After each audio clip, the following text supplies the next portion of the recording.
কি করলেন আপনি? হ্যাঁ, কি করলেন আপনি? আপনি আমার বাপের বন্ধু, মানে আমার বাপের বয়সী। আপনি আমারে বিয়ার কথা কনাই, আপনার লজ্জা করে নাই? এই কথাটা কওয়ার সময় একটু শরম করে নাই? একটা মাইয়ার বাপ মা নাই, এতিম, সৎ ঘরে থাকে, সব কিছু সহজ।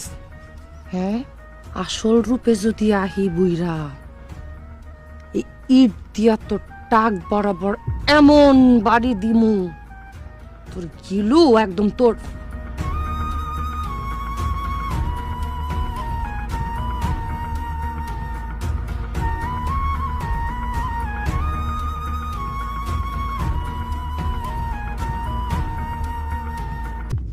মাদবর চাচা, মাদবর সাহেব আপনি এইখানে কি করতেছে?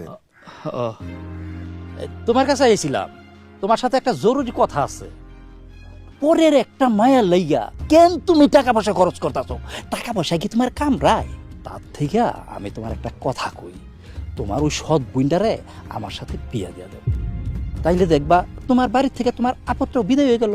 কি কইতেছেন মাদবর সাহেব? আপনি আমার সৎ বোন রাবে আরে বিয়ে করবেন? হ, তুমি তো জানো তোমার চাচি কয়েক মাস আগে মারা গেছে।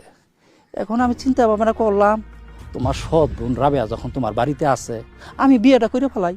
তুমি যদি তোমার বোন ওই রাবেয়ারে, মানে সৎ বোনেরে রাজি কইরা আমার সাথে বিয়া দিতে পারো, তাইলে তুমি যে আমার কাছ থেকে সুদে 1,00,000 টাকা আনছো, সেটার দেওয়া লাগবো না।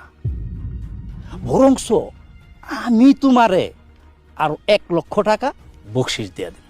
কি বলতেছেন মাদবর চাচা? সত্যি? অবশ্যই সত্যি বৌমা। আরে আমার কি টাকা পয়সা কম আছে? তোমরা তো জানো আমার অনেক টাকা পয়সা আছে। এই তো দেখি না চাইতেই লটারি পেয়ে গেলাম। এই তুমি চুপ করে আসছো কেন? মাদবর চাচা যা বলতেছে তা তুমি মাইনা নাও। তোমার সৎ বোনটারে ওনার সাথে বিয়া দিয়া দাও। এতে করে বাড়ির আপদটাও বিদায় হলো, আর আমাকে সব ঋণ শোধ হয়ে গেল। তুমি ঠিকই বলছো তানিয়া। মাদবর সাহেব, আমি আমার সৎ বোনরা আপনার লোকে বিয়ে দেব।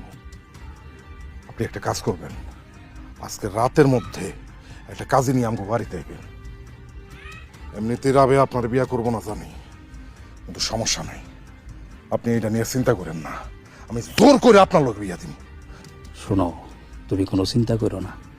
আজকে রাইতই আমি আমার সাথে কইরা কাজে নিয়ে তোমাকে বাড়িতে আসবো।